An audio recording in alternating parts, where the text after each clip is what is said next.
بسم الله الرحمن الرحيم وصلى الله على سيدنا محمد وعلى آله وصحبه وسلم. شيكada labaad الرجل والكنز nin iyo maal. nin ayaa meel cidla ah ku arkay xoolo beri hore lagu aasay. markuu arkay oo si fiican u fiiriyay ayuu arkay inay tahay wax aad u badan oo aan isagoo kale horeba loo arag. markaasuu ku yiri naftiisii, anigu haddii aan ku dadaalo inaan xoolahan guro ma guri karo ilaa ayaamo badan mooyee.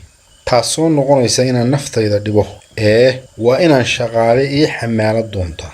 wuxuu u soo kaxeeyay oo meeshii keenay xamaalo badan, mid kastana wuxuu ku raray wixii uu qaadi karayay oo wuxuu ku yiri qaado gurigaygii. balse mid waliba wixii lagu raray isagaa qaatay oo gurigiisa la aaday. ninkiina goobtii uu joogo ilaa uu ka dhameeyay wixii xoolo meesha ku jiray. markaa kadib ayuu gurigiisii aaday isagoo moodaya in xamaaladii xoolihii gurigii u geeyeen. nasiib darro waxba uguma tegin gurigii, waayo nin waliba isagaa wixii loo soo dhiibay iskala tegay. isagaa waxba uma hadhin aan ka ahayn ogaanshihii uu meesha ogaaday iyo soo guridii faambiyidii uu xoolaha soo faambiyey ama soo guray, taasoo daal uun ahayd. ma uu dheefin waxaan daal iyo dhibaato ka ahayn. mahmaadan waxaa loogu mahmaahaa ciddii qofkii ka hawliya ama ka meeraysta shaqo uu leeyahay oo u daba fadhiista cid kale oo aan aamin ahayn. taas oo micnaheedu yahay mahmaahda Soomaalida ee ah biyo sacbadaada lagaga dhirgaa.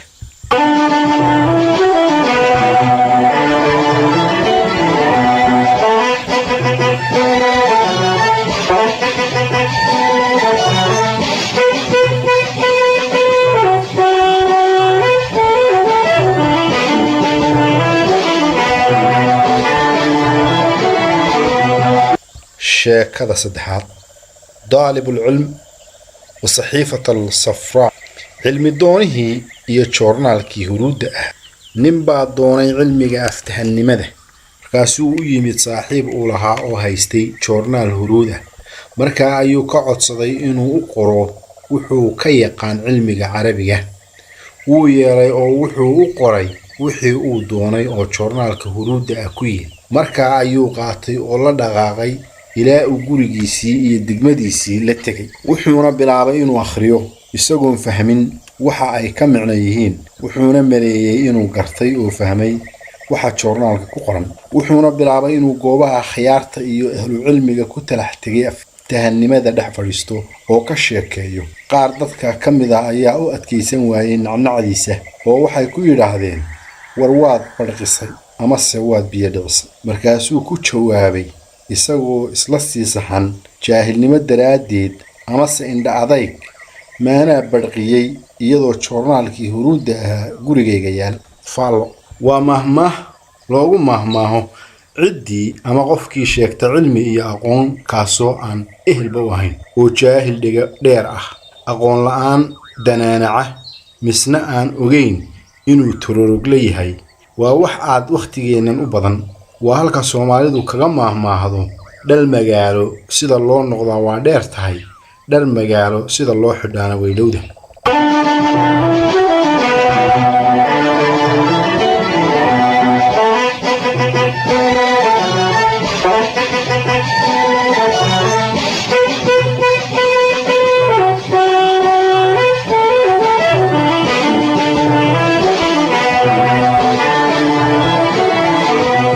sheekada afraad الرجل متواني والصار.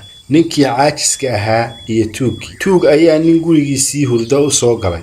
markuu soo galay ayuu ninkii baraarugay, mase kicin oo wuxuu naftiisa ugu sheekeeyey, waa inaan sariirta iska dul jiifaa ilaa aan ka ogaado waxa ugu dambeeya oo tuugu sameeyo, oo waa inaan daayaa wuxuu doonayo ha urursadee. markuu dhammeeyo oo doono inuu qaato ayaan ku soo kedinayaa oo feerkood walba ku jebin doonaa ee aan sugo. wuxuuna isku dul nabay furaashkiisii. tuugiina wuxuu dhex meeraystay oo hadba shay soo qaaday guriga dhexdiisii, wuxuuna urursaday wixii qiimo galka ahaa. ninkii caajiska ahaana waxaa ka taagroonaatay hurdadii oo waaba seexday. sardho ayuuna tuntay.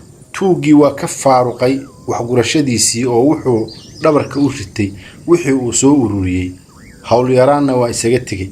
markuu muddo sii maqnaa ayaa ninkii toosay oo soo hambaabaray, mise waa goor xeero iyo fandhaal kala dhacay oo gurigii waa hanaab, waa maran yahay, waa la gurtay oo waxba ma dhex yaalaan. wuxuu bilaabay inuu cataabo oo ishiifo oo gacmaha marba dhan u rogo. wuxuuna ogaaday inaanay waxba u tarin feejignaantiisii iyo diyaargarowgiisii haddaanuba wax ku faa'iidaysanayn. faallo mahmaadan waxaa loogu mahmaahaa ciddii fursaddeeda dayacda oo markay taagan tahay ka faa'iidaysan weyda, taasoo ah khasaare adduun ama mid aakhiro. waana halka laga yidhi fursadi 2 goor oo isku mid ah kuuma wada timaado. xadiiskuna ku camal fal weliga. wastacin billaahi walaa tacjas.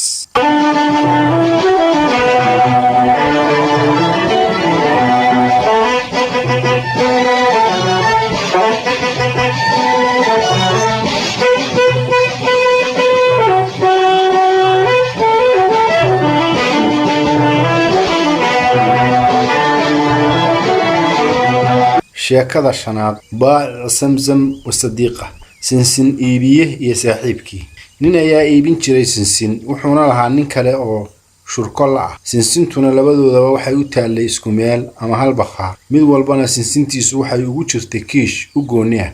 mid iyagii ka mid ah ayaa aaday kii kale oo sinsinta shurkada kula ahaa ama ay ka wada ganacsan jireen, wuxuuna jeclaystay inuu amaarad ama calaamad u yeelo si haddii habeenku dumo oo wax la arki waayo ay tilmaan ugu noqoto. wuxuuna kiishkiisii dusha kaga duuduubay go' oo wadaygii u sheegay waxa uu sameeyey. wuxuu kaloo ka codsaday inuu fikraddan ku gacan siiyo. saaxiibkiise waa ka madax adeygay oo shuruudo ayuu codsaday. shuruudihiina waa uu u yeelay.